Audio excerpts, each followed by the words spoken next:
Hey, I had this idea about how sad and unlucky my sister is. I've got the perfect plan.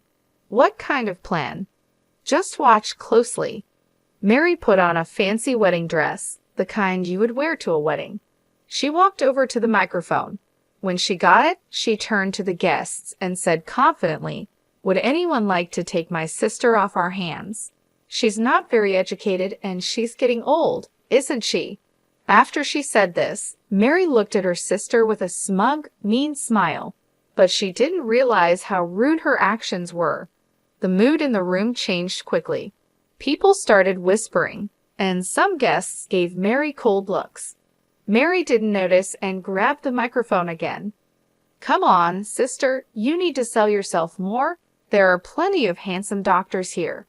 You really don't understand what you've done, do you?"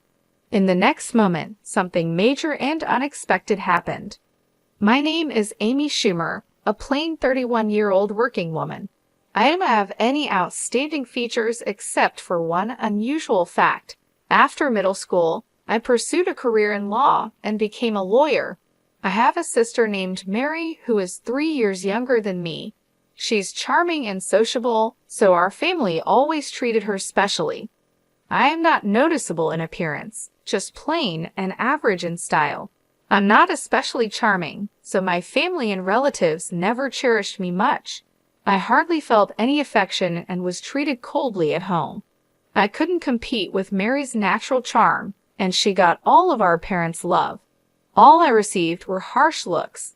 I worked as hard as I could. I tried my best in my studies, earning good grades, hoping to get some attention from my family. But I could never outshine Mary. Eventually, I got tired of trying to win their love and decided to focus on something else. I gave up on being loved and put all my effort into studying. I promised myself that I would find my worth through my knowledge.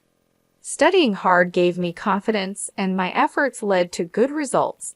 I hoped that my success in school would one day earn me a word of praise from my parents. Holding on to this faint hope, I stayed up late every night, studying. Throughout middle school, I was always at the top of my class and did better than other students in every test. But even then, my parents never praised me. Instead, they often criticized my grades. It's not just about being at the top. You need to get nearly perfect scores in every subject. Yes, even if you score 98% in science, it's not perfect. But this recent exam was really difficult. I would try to explain. "Excuses again. Your insufficient efforts are why you end up with such results," my mother would say sharply. Her voice was as cold as ice. "Are you intending to flaunt those less than perfect grades?" All I could do was apologize.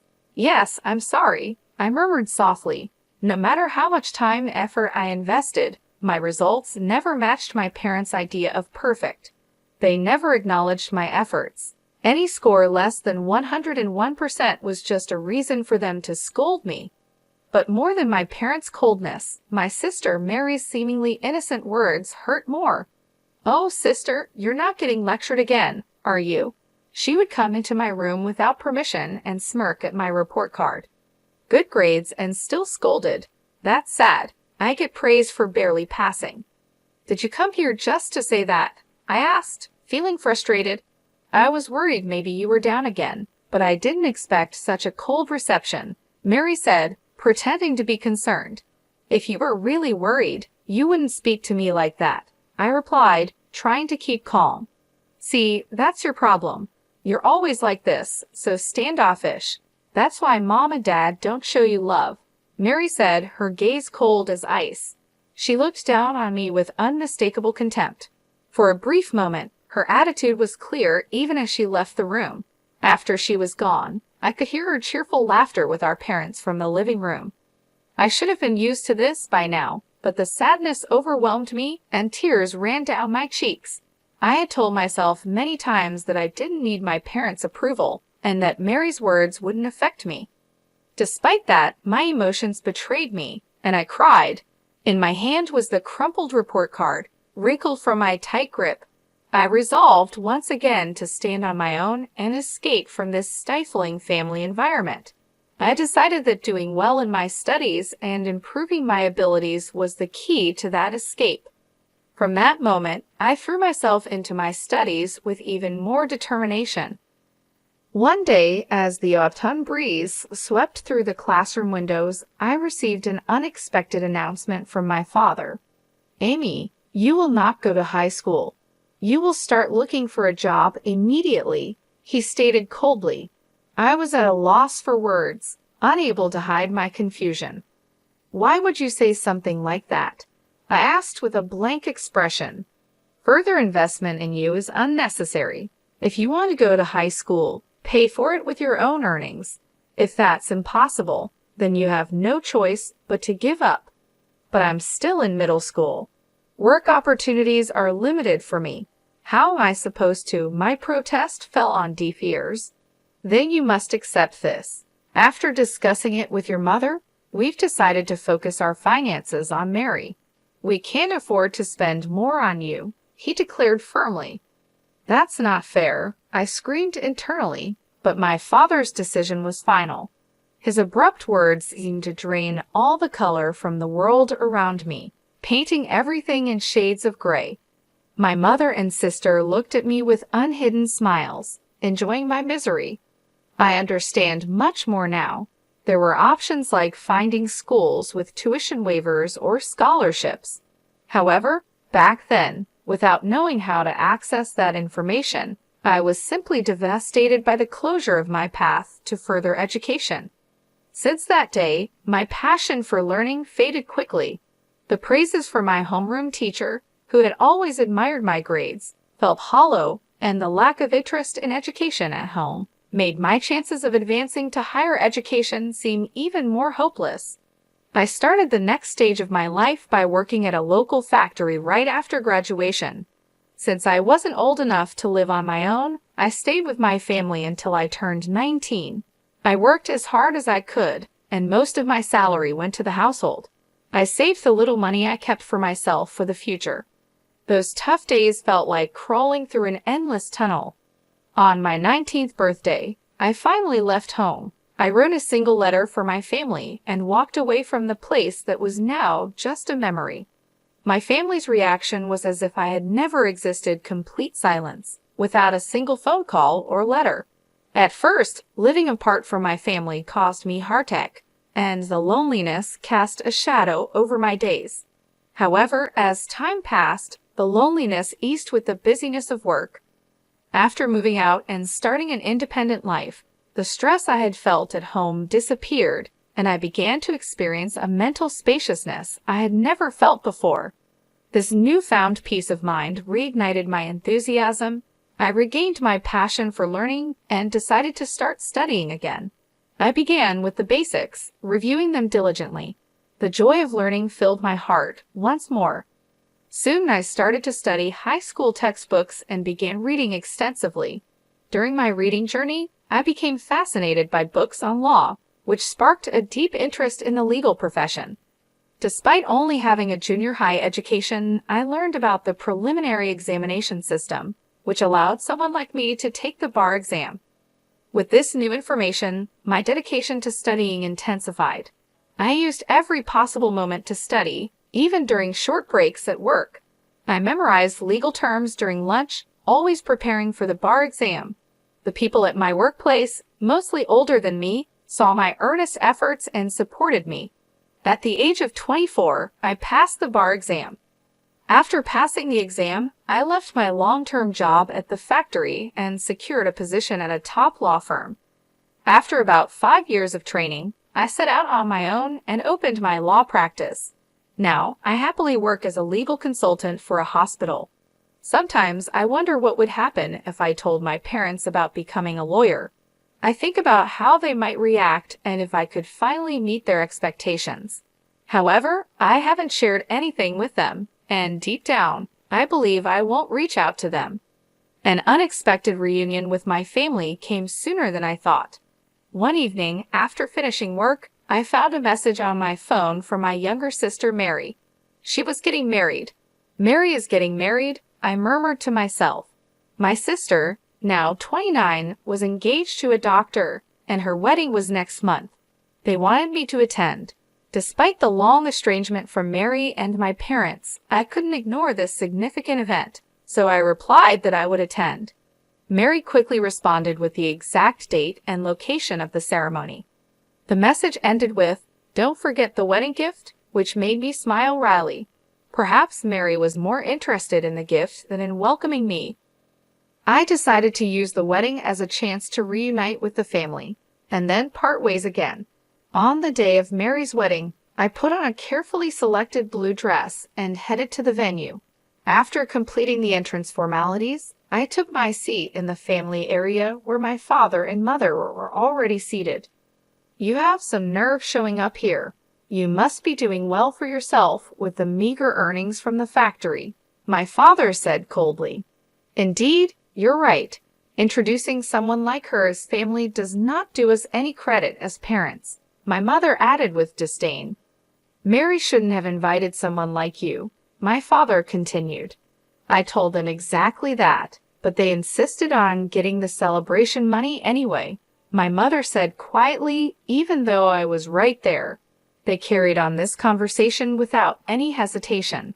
This was the reality I faced. I had a faint hope that sharing my side might bridge the gap between us, but it was quickly shattered. Both my father and mother seemed to completely avoid talking to me.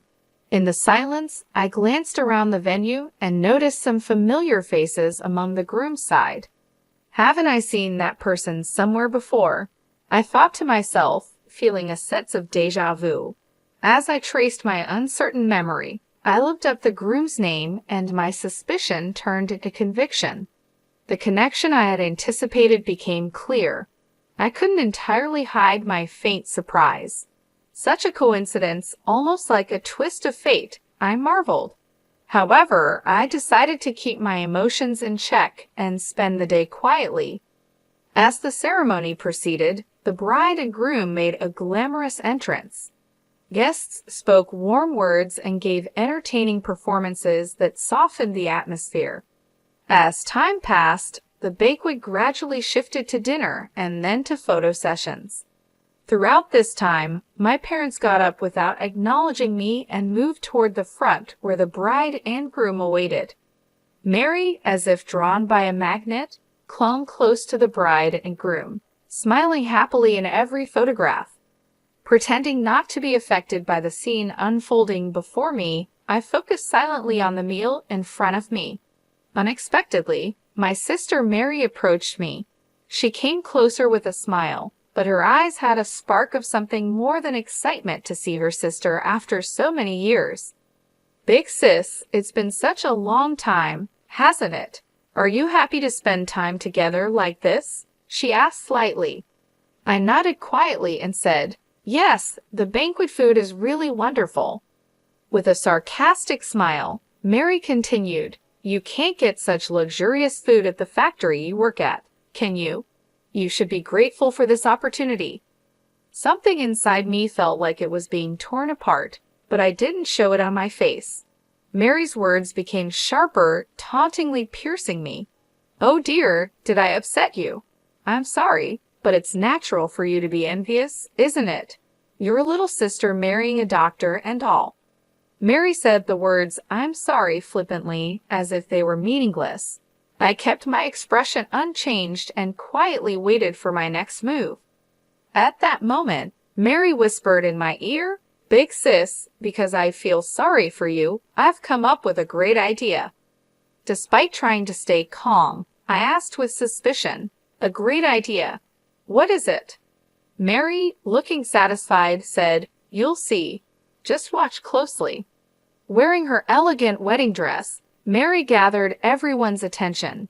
She took a microphone from the staff and suddenly announced loudly to the guests, "Ladies and gentlemen, you may not be aware, but my sister is here. She may not have the highest education or be the youngest, but if there is anyone kind-hearted enough, could you please take her under your wing?" My face turned red. "What are you saying, Mary?" I exclaimed. Mary continued even louder. "Although she doesn't earn much and leads a modest life, is there someone here who can brighten my sister's future?" As everyone focused on me, Mary seemed to enjoy my discomfort with a smug smile. At that moment, a shocking scene unfolded. Mary's rude behavior escalated, and even our normally gentle parents joined in. "Please treat her kindly," my parents added. This was the last straw for me. Rage swirled within me. To ridicule someone so much at a happy event, how far would they go? I couldn't believe it. But now it was time for them to face reality. As the atmosphere shifted and murmurs spread through the venue, Mary, unaware she was the center of attention, cheerfully called out, "Amy, look, there are so many doctors here. It's your chance." I stayed silent but conveyed my strong will through my somber gaze. "This is the end for you." Confused, Mary responded, "Eh?" I continued more calmly, "You'll understand soon just how terrible your actions have been." Just as Mary tried to make an excuse, the groom suddenly raised his voice. "Wait, please. Why are you leaving your seats?" The venue was riveted by his voice. Looking toward the groom, it was clear all his colleagues from work were standing up, heading for the exit. Even as the groom tried to stop them, a dignified man, who appeared to be the hospital director, spoke to the groom with determination. "The recent remarks of the bride were so unpleasant that I'm in disbelief. I apologize, but we can no longer stay here. We will take our leave now," the hospital director said. The groom hurried to stop him, offering to take responsibility for Mary's words and actions. "Please wait. I admit her words were inappropriate. I'll speak to her directly and ensure she changes her behavior." However, the hospital director pointed out the gravity of the issue and revealed something the groom didn't know. "The problem isn't just that. Do you not know what kind of person her sister is?" The groom, confused, admitted, "No, I only met her sister for the first time today. All I've heard is that she worked in a factory after graduating from middle school." The hospital director couldn't hide his irritation. "Don't be ridiculous. Her sister is a respected lawyer and serves as the legal advisor to our hospital." The groom was shocked to learn this, indicating he had no idea I was the hospital's legal advisor. Mary and my parents were also speechless. I was the legal advisor of the hospital where Mary's fiancé worked. I had seen him several times at hospital events, which is why he looked familiar. The other guests probably realized this too. Mary's inappropriate comments only made things worse, and that's why the hospital director was so outraged. Although the groom himself had no direct relation to me, the hospital director and staff valued the legal advisor highly. The groom's face turned red, and he stepped toward Mary, raising his voice. "What on earth is this? Because of your carelessness, my reputation is now tarnished." Mary stumbled over her words, then defended herself like a bewildered child. "It's not like that. I truly had no idea my sister was in such a prestigious position." Growing more indignant, the groom continued to scold Mary. "Ignorance is no excuse. How can you speak so lightly and disrespectfully of your own sister? Your behavior is disgraceful. You've truly lost sight of what's valuable." Mary, desperately trying to explain, pleaded, "Wait a minute, listen, I have a good reason." However, the groom, without giving her a chance to explain, declared decisively, "The marriage is off. I have no interest in hearing your excuses. Our engagement ends here." Shocked by his words, Mary collapsed on the spot, her complexion turning deathly pale. In a fit of anger, the groom stormed out of the wedding hall along with the other guests. As I was about to leave, I heard a desperate cry from my sister behind me. "Please help me, Amy." Without being swayed by her cries, I confronted her with a stern tone. "Help you? Why should I? The situation you're in is because of your own actions. Making jokes at others' expense and then playing the victim is pathetic." Mary, filled with confusion and anxiety, pleaded, "Why are you using such harsh words? If I had known about your success as a lawyer." With a quiet yet firm attitude, I responded, "Why should I need to inform someone who has never contacted me about my profession? In fact, I was planning to end our relationship after this wedding. But now, seeing your unfortunate end, I am somewhat satisfied. You must be disappointed that your engagement to a doctor has been called off. Well, You'd better work hard to find your next prospect." With these words, I left the venue with dignity. From afar, I could hear the critical voices of my parents and other guests. Everything proceeded as expected, and Mary's marriage was no more. My parents, who had thought a secure future was assured through Mary's marriage to a doctor, expressed their anger toward her for the first time. Unable to withstand their anger, Mary sought help with a broken heart, but I ignored her pleas. I never answered her calls despite repeated attempts and cut off all contact with the family. I heard that Mary had quit her job and was now without employment, estranged from our parents, and spending her days shut in at home. As for me, I am very happy with both my work and private life, living peacefully without any big problems. Although my bond with my family hasn't been smooth, I am lucky to have a lot of support from people in my professional and daily life. This good environment isn't by chance, but because of my long-term hard work and effort. There were times when I faced tough challenges, but overcoming them made me who I am today. Looking back on my past struggles, I see their value. Now, I hope to keep living a fulfilling life at my own pace, setting realistic goals and keeping stress low.